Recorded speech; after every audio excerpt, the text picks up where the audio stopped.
د ولسمشر محمد اشرف غني تازه او دغه ډک خبر ورله سره ویډیو کې ګورو. زموږ یوټیوب چینل سبسکرایب کړئ تر څو نوې تازه معلومات تر تاسو ته ورسیږي.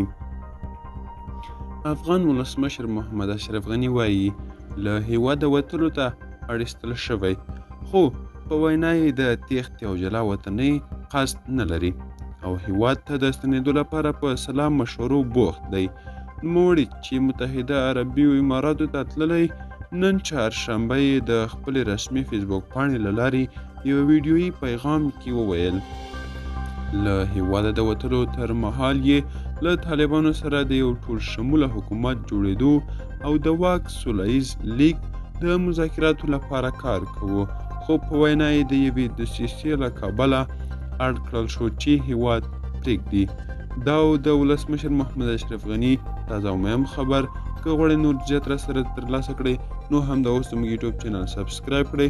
تر بیا ښې چارې ښه وخت.